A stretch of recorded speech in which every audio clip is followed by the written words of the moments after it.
প্রিয় শিক্ষার্থীবৃন্দ, আমরা আজকে ইংলিশ ফার্স্ট পেপার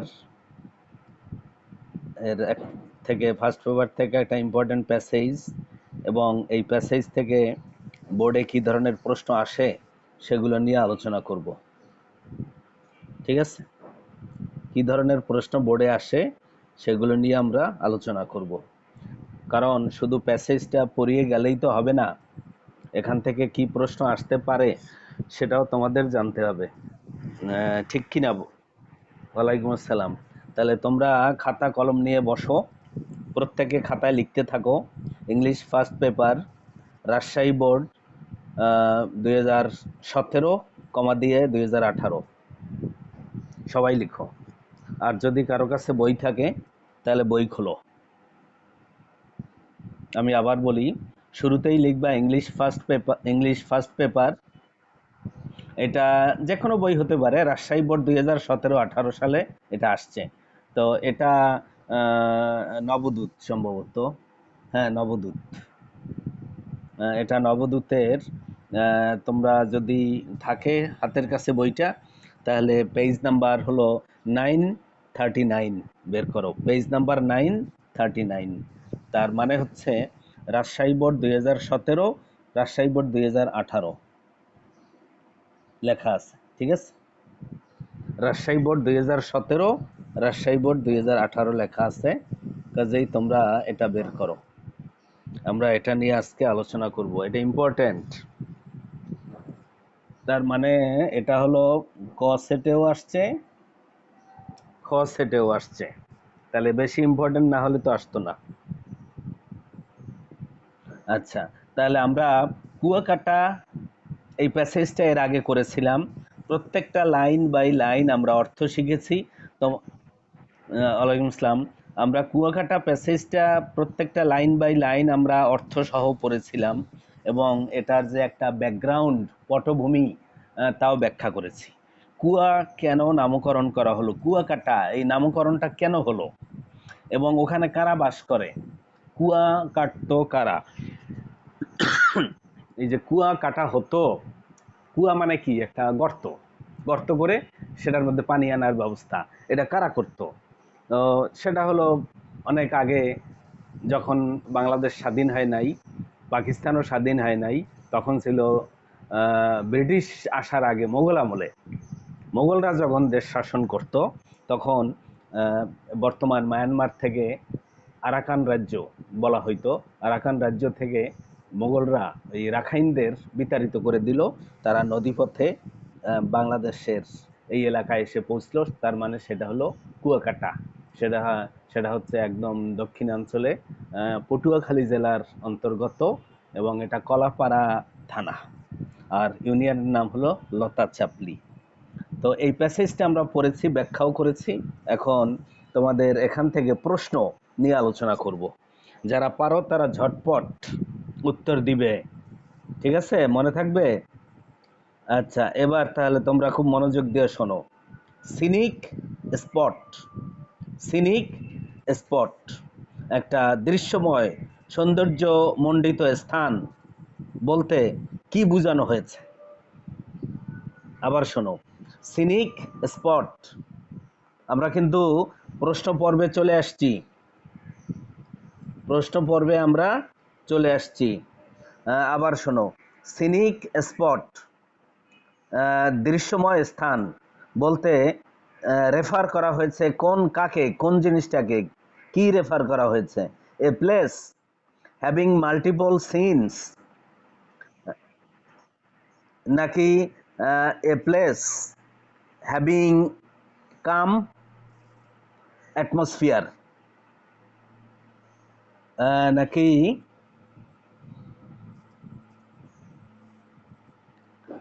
সি নাম্বারে দেখো, সি নাম্বারে চলে আসছি আমরা।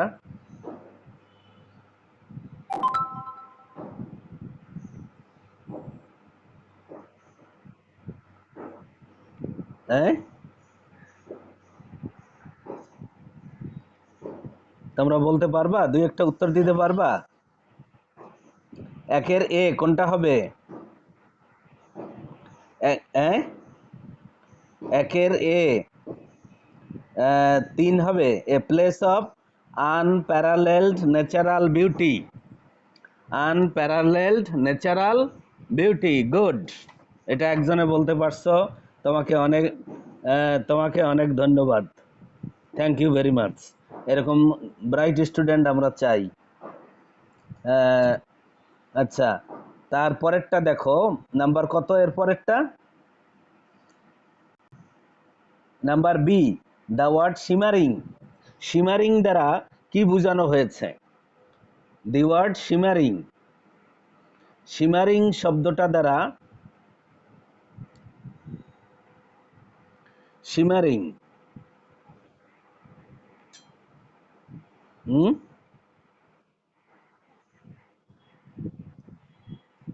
শিমারিং শিমারিং শব্দটা দ্বারা কি বোঝানো হয়েছে? শাইনিং, 2 নম্বরেরটা হবে, right. Shining, shining. Shimmering in the text, shimmering in the text could be best replaced.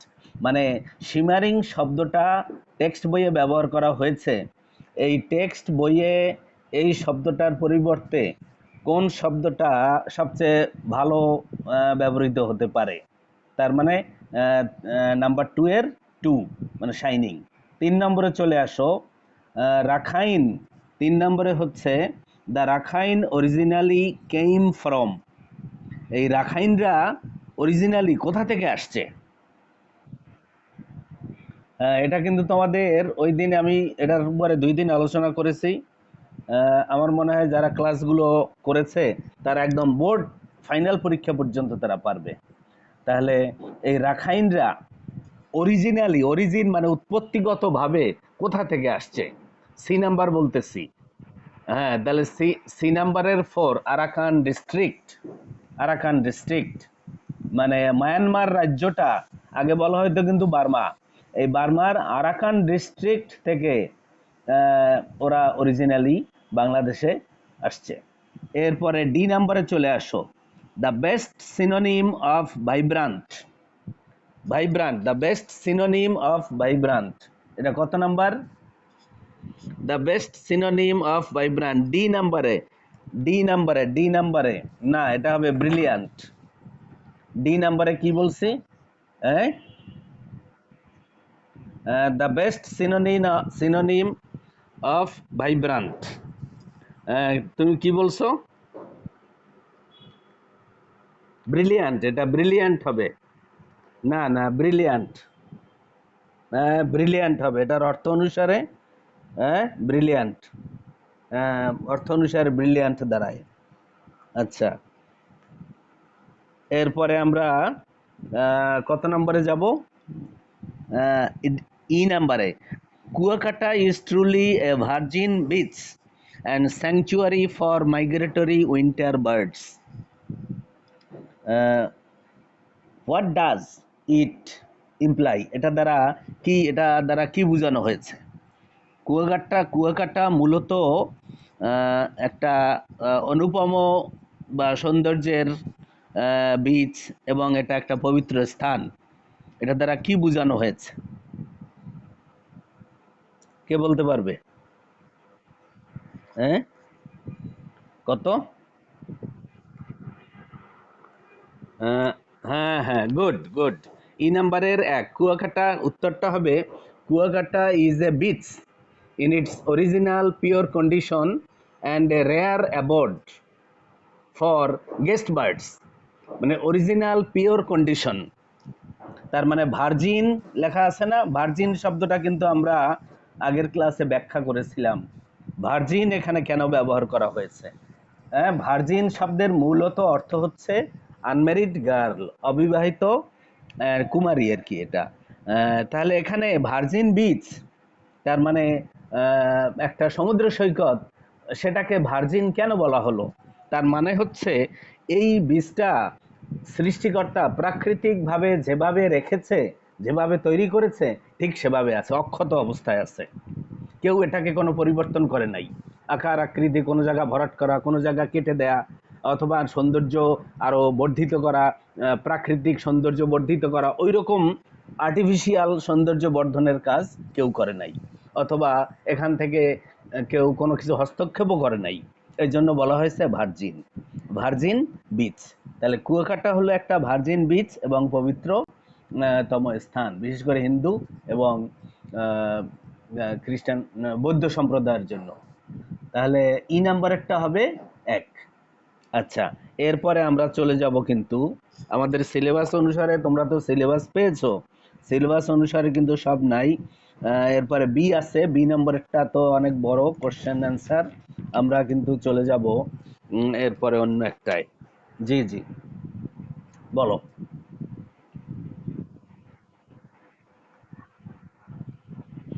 হ্যাঁ হ্যাঁ, অবশ্যই অবশ্যই, এক্সামও তোমাদের এই সিলেবাসে হবে, কাজেই তোমাদের টেনশন করার কোনো কারণ নাই। ঠিক আছে,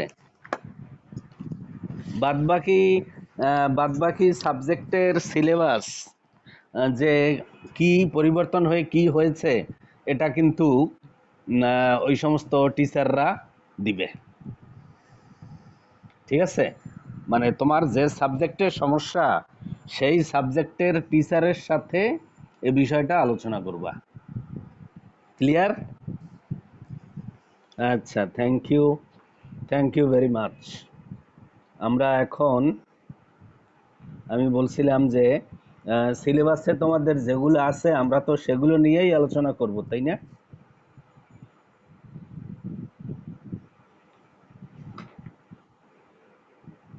আচ্ছা, তাহলে এরপরে সিলেবাস অনুসারে, সিলেবাস অনুসারে আমাদের আছে নাম্বার 4, কোশ্চেন নাম্বার কত? 4। তা আমরা 4 নিয়ে আলোচনা করি, এবং তোমরা খাতা কলম নিয়ে বসো, সবাই লিখো answer to the question number 4।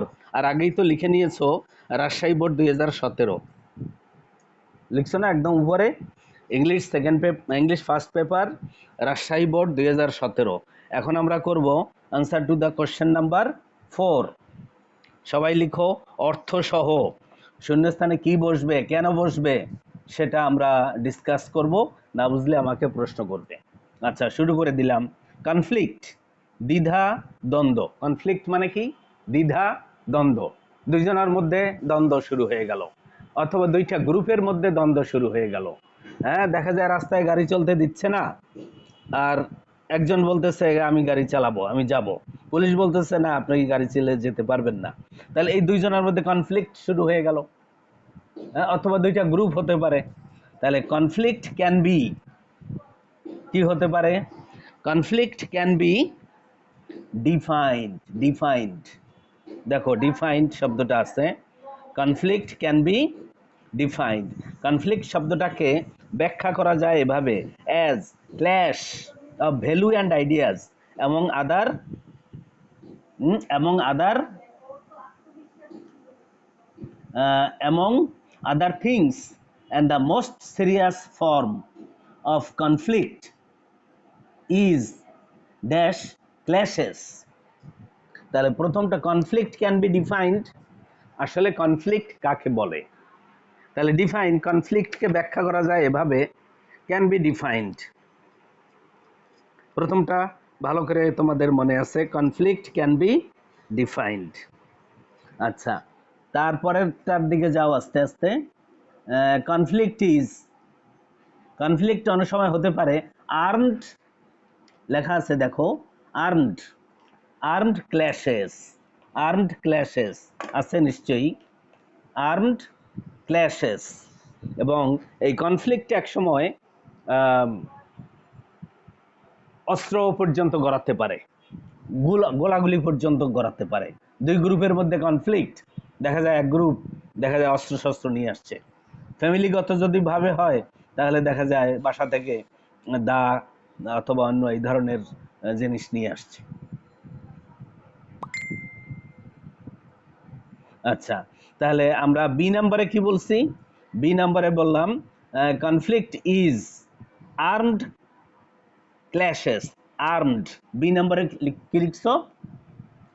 Armed, ARMED, armed. এখানে অস্ত্রশস্ত্র, আর্ম শব্দের অর্থ অস্ত্র আর কি, আর্মড ক্ল্যাশেস হতে পারে। তারপরের লাইনে যাও, পরের line, clashes that results in lots of dash and casualties. C নাম্বারে চলে আসো, ডেথ হতে পারে। যেহেতু অস্ত্রশস্ত্র নিয়ে দ্বিধাদ্বন্দ্ব বা মারামারি শুরু হয়ে গেছে অস্ত্রশস্ত্র নিয়ে, সেখানে result in lots of death, death হতে পারে, প্রচুর মৃত্যুর ঘটনা এখানে ঘটতে পারে। আচ্ছা, আমরা পরবর্তী ড্যাশে যাব, পরবর্তী ড্যাশে যাব, দ্য গ্রেট, না, পরে there can be conflict dash us, within us, there can be conflict within us অথবা অ্যামং আজ। ডি নাম্বারে বললাম, ডি নাম্বারে কি বলছি, there can be conflict among us অথবা উইদিন আজ। অনেকের মধ্যে যদি বুঝায় তাহলে অ্যামং বসতে পারে, দুইজনের মধ্যে যদি বুঝায় তাহলে বিটুইন বসতে পারে। এটা নিয়ে তোমাদের বোধ হয় আর একটা ক্লাসে আমি আলোচনা করেছিলাম। যদি দুইজনের মধ্যে বুঝায় তাহলে কি বসে, বিটুইন। আর যদি অনেকের মধ্যে কি, অ্যামাং, এমওএন জি, অ্যামাং হতে পারে, অ্যামাং।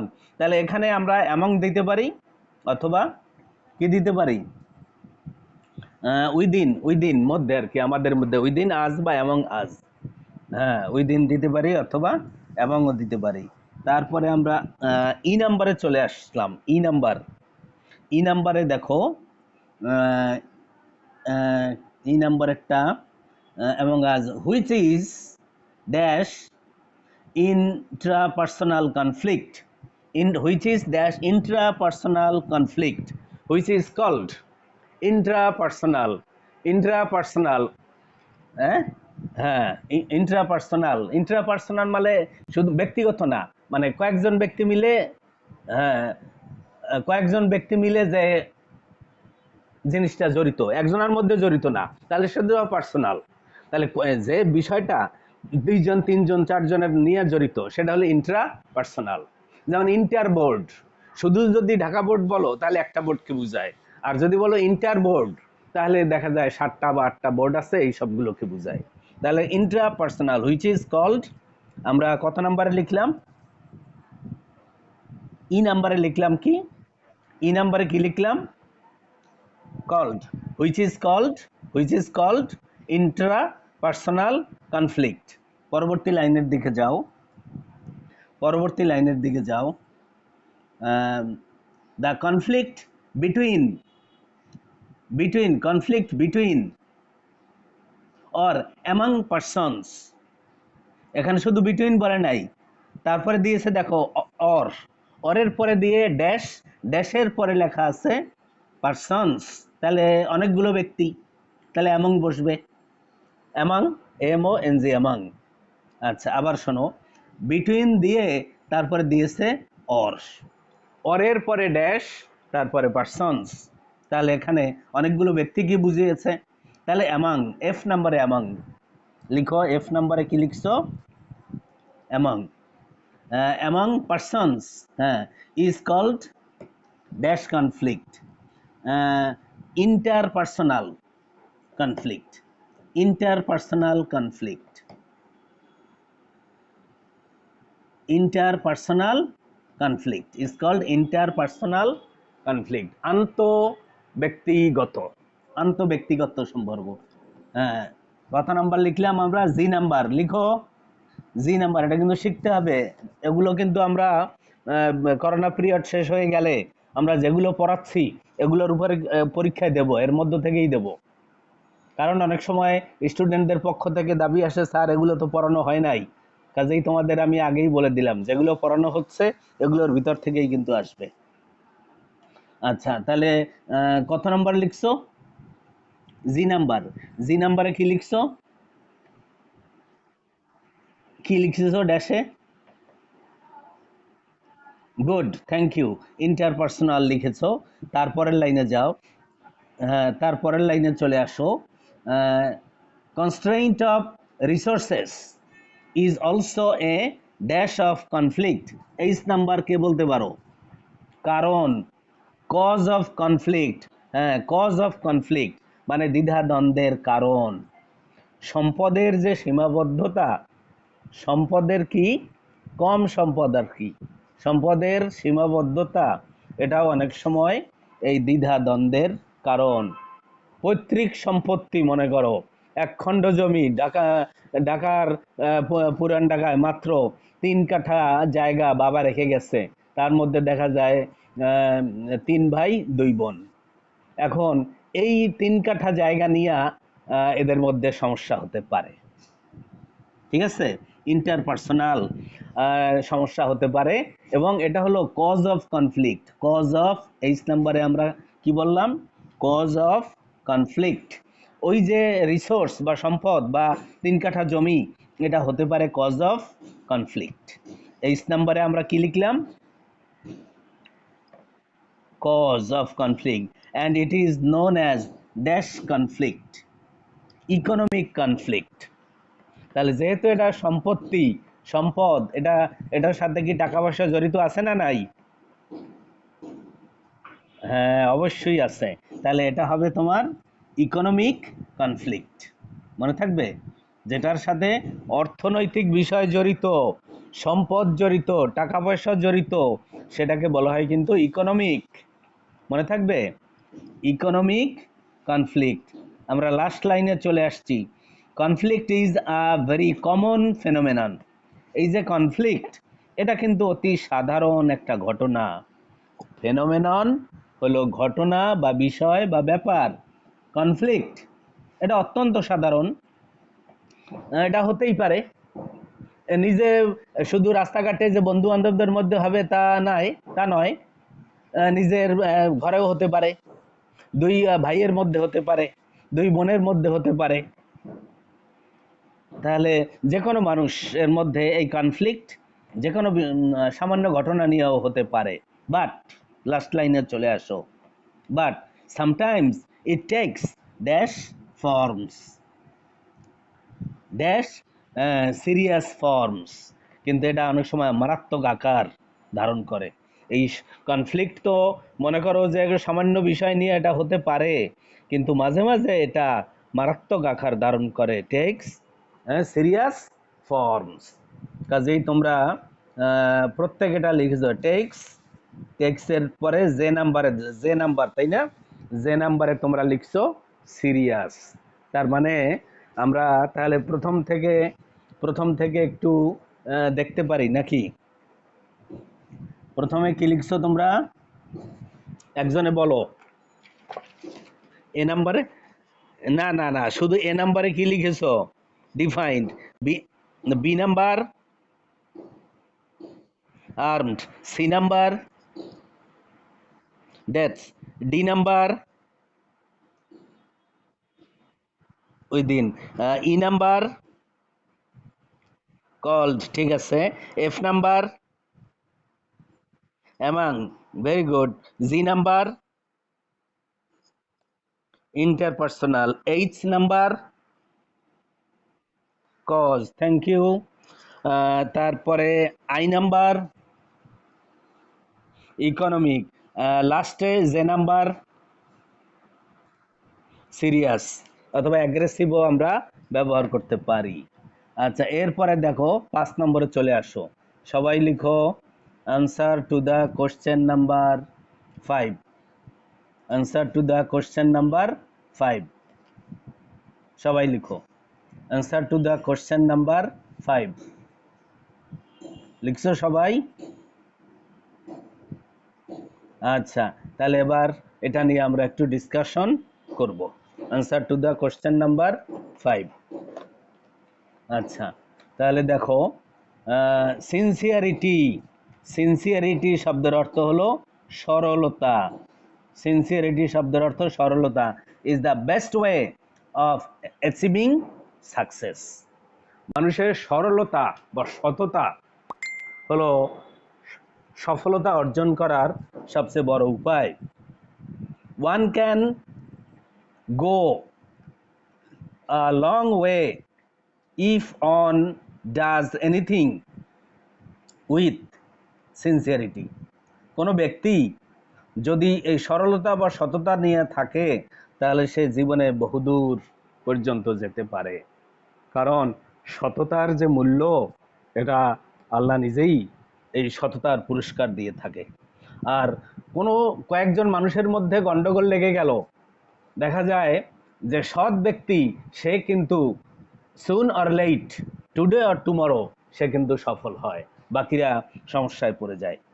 তাহলে এই জন্য বলা হয়েছে go a long way, people who are sincere. আমরা কিন্তু এখন এ নাম্বার ড্যাশের দিকে যাচ্ছি। যে সমস্ত মানুষ সিনসিয়ার ইন দেয়ার ওয়ার্ক, যে সমস্ত মানুষ তাদের কাজে সৎ থাকে, তারা কি? কেউ ধারণা করতে পারো? ক্যাপাবল অফ অথবা শিওর অফ? শিওর অফ, তারা নিশ্চিত হতে পারে।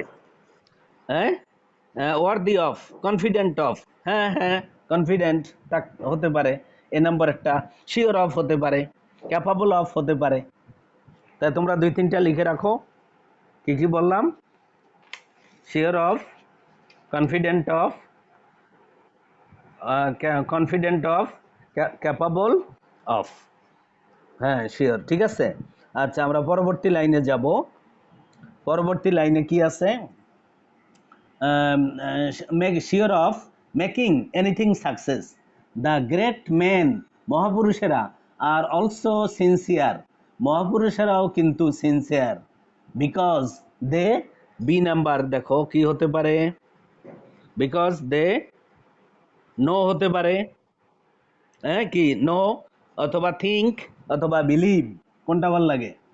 বিকজ, হ্যাঁ বিকজ দে নো দ্যাট, অথবা because they believe that, believe দিলেও কিন্তু ঠিক আছে। নো দ্যাট অথবা বিলিভ দ্যাট অথবা think that. Know that, believe that অথবা think that. Think that sincerity is the চাবিকাঠি, এটা তোমরা জানো। সিনসিয়ারিটি কি?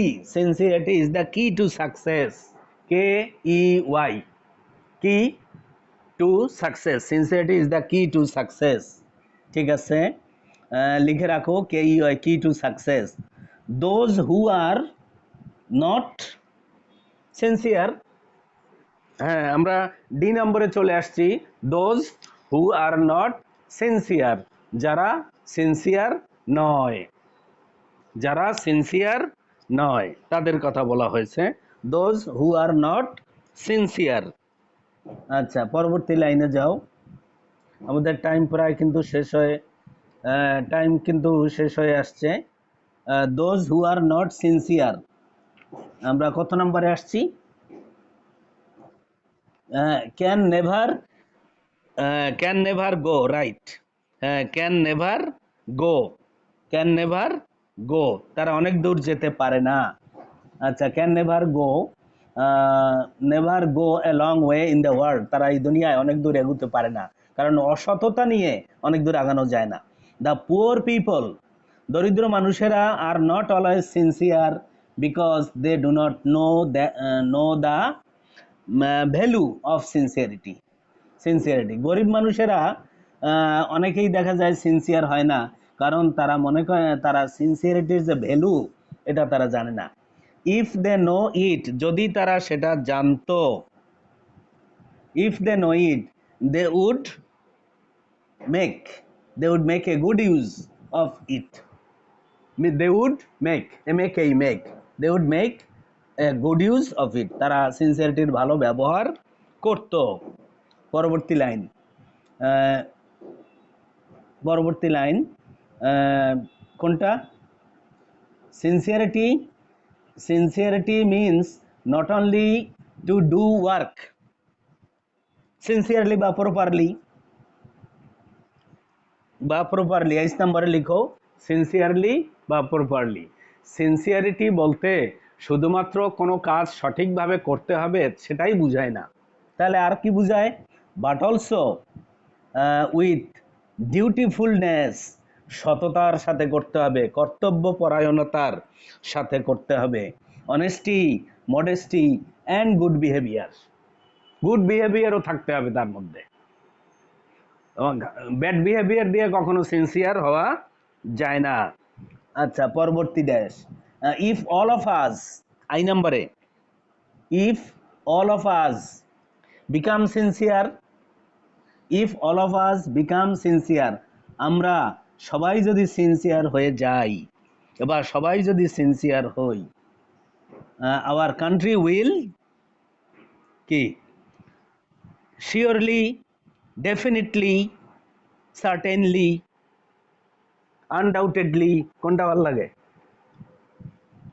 আমরা যদি সবাই সিনসিয়ার হই, our country will prosper, our country will definitely, অথবা surely, SURELY, surely be prosperous, surely be prosperous. Last dash হলো শিওরলি বি প্রসপারাস। আমাদের আজকে টাইম এখানে শেষ। আমরা তাহলে এখানে সবাই লিখো 2017 সাল রাজশাহী বোর্ড, কোশ্চেন নাম্বার 6 পড়া থাকলো, সবাই লিখো কোশ্চেন নাম্বার 6, রিঅ্যারেঞ্জ, রিঅ্যারেঞ্জ এটা পড়া থাকলো, ঠিক আছে? আচ্ছা জি, তো আমাদের যেহেতু সময় শেষ, আজকের ক্লাস আমরা এখানেই শেষ করছি। Until next class, thank you very much. তোমাদের আজকে এখানেই ধন্যবাদ। জি, আসসালামু আলাইকুম। ওয়ালাইকুম আসসালাম।